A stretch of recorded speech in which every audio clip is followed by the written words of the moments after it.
just bought a house.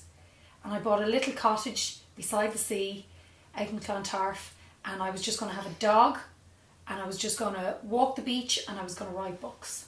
Obviously do my Sunday World stuff as well. Yeah. But that's all I was going to do. And then just before that happened, I feckin' met this fella, and he was just like me. He was like the male version of me. I was like, oh shit. And I never got to stay in the house on my own, which I was really pissed off about. The exact same happened with us, because I think sometimes it's because you're happy and you attract them. Oh no, I was thrilled. Happiness. But I'd been single for fucking years. Yeah. Like genuinely, I'd been single for years, and there was no mans. There was no mans. Everywhere I looked, all the mans were a bit bisexual. And I was just kind of going, seriously? And I slept with all of them. I slept with a few of them as well. First, you don't realise how hard it is. And everybody said, this is really hard and this will change your life. And it's not going to change me. I'm still going to hike mountains. I'm going to have the children behind me. I'm still going to be in my Louboutins, whatever, yada yada. It does change your life. But that's not necessarily a bad thing. And I think Philip and myself, our lifestyles needed to change. So it was a really good thing. Yeah. That we had children, because otherwise we might be dead. Yeah. Because we were going out every other night of the week. But it was kind of a weird one, because we did go through that phase of we hated each other, because we were just literally so tired, and it was because, you know, we were just exhausted, and it was so hard, and trying to work, both was trying to work. And when you're working for yourself as well, it's extra hard work. And like my husband works for himself as well. So it's but not we like just maternity hated leave, maternity leave. No, we don't get there was any of that. none of that, and we just hated each other for a long time and disliked each other, and it was just like, ugh. Whereas now that we've come through all of this, and our children are now sleeping, because my eldest didn't sleep for 4 years. And it turned out he was sick. Really? We just thought he was being an asshole. Edward again, the problem child. Everybody has a problem child. But he was an overheater, and basically he would go from just being normal to being like on fire. He'd be the colour of your trousers. He would just literally go on fire. He was like this child who was about to combust. Yeah. And I was like, oh, what is this? And you'd be cooling him down. But this was going on for a while now. But like, you bring him to the doctor, and it's kind of like, oh, he's fine. Like, you know, you can't get to the doctor in the time that... Yeah. And there's like times that I had to walk out and leave like a whole trolley of shopping at the till, because I had to get him outside and get him stripped off and stuff. Oh my God. Anyway, long story longer, I brought him to the doctor, and I said, listen, my child is overheating. What do I do? And she goes, don't be silly, children don't overheat. And I said, okay, no, definitely, the child is overheating. Literally, he'll just go on fire.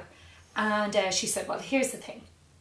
New mothers tend to exaggerate. And I said, no, I really need to stop you there. Not over-exaggerating. I'm not the kind of hysterical mother who's going to run to the hospital every 2 minutes. I said, this has been going on a while.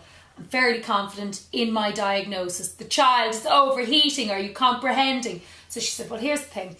You're either over-exaggerating or your child is a freak. Stop me there. Excuse me? I feel a little bit sick. Came up just now. Swear to God. She said, a freak. Your child is either a freak or you're over-exaggerating. And I just went, right, so... Got myself up. Did you knock her out, Brunky? Well, let's just say we never went back there again. I was devastated by that. Like, a medical practitioner, general, GP, told me that I was mental or my child was a freak. Fuck's sake. Is there no C, D, E, any other options there? So anyway, long story longer. Any medical diagnosis there, darling? Long story longer. After I'd been to see her, loads of people had told me, oh yeah, my child used to be an overheater, he grew out of it, and Edward grew out of it too. So I have them kind of mini slaves at the moment, which is great. Edward cleans my car, he gets in, he'll hoover the car, he'll wash it all down. But he loves it. The other one now is a bit useless. Satant.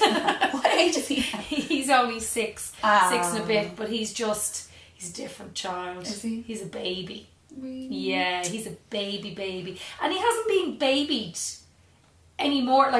They were both reared the same. So I do believe in nature rather than nurture. He just is who he is. He is who he is. And we've done exactly the same with both children, more or less. But they're just born the chalk way and cheese. they are. Yeah.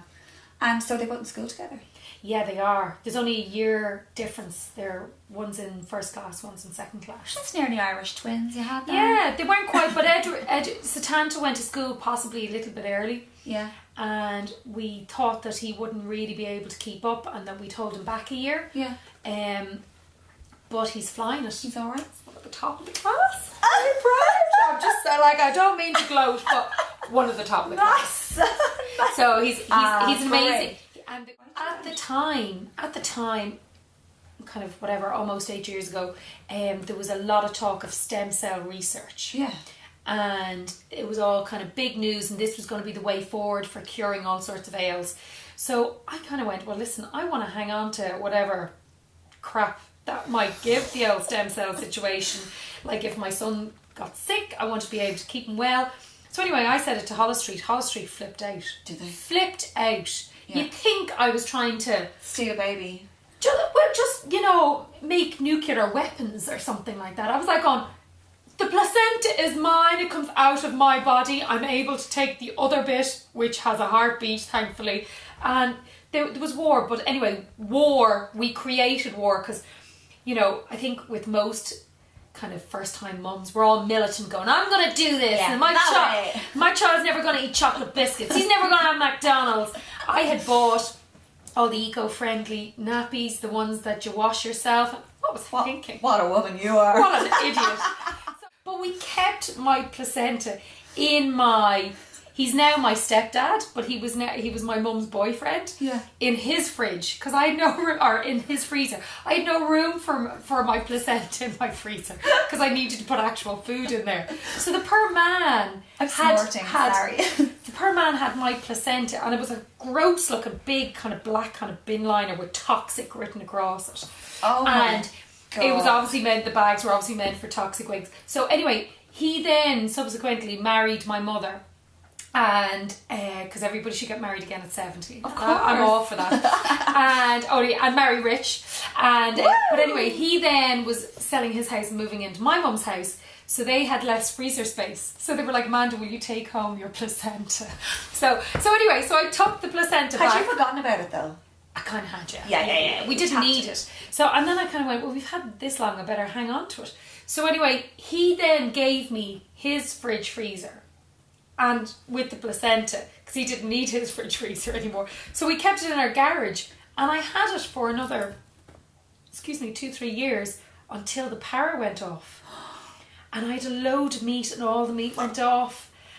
And then we didn't realise, and it was like everything, and it was all soft and pliable, and I said, I better chuck it out. You know what they say about refreezing ice cream? I don't know what they say about freezing placenta. And anyway, and then after Satanta, who was 11 days overdue, I then was in hospital for a while because of the womb infection and all the rest. I came out, and 3 days out of hospital, I had to do charity Eurostar. It was like the size of a house. What? I was a house. Why and I had to walk did you book that in? I didn't. No, but you see, this had been booked in from ages. But I'd been told earlier in the year that I was going to go early. Definitely going early. So I had told the producers, listen, I'll be fine. I'll be over it. 3 days out of hospital, and the only thing that got me back is they turned around and they said, listen, Amanda, if you can't do the first night, Twink will fill in for you. Swear to God, you were like, I'll be there. But I do love being a mum. I really, really, genuinely love being a mum. And it's, so they go through phases, but I think the nicest thing that can happen, and mammy, is to be in bed and your children climb in beside you and they get all cuddly and they go, hi mum, and you have the little chats. And it's that stage of the morning where they're just nice to you because they're not worried of trying to act cool or who's looking, or they just are nice to you, and they just chat away and they tell you about their dreams and what they're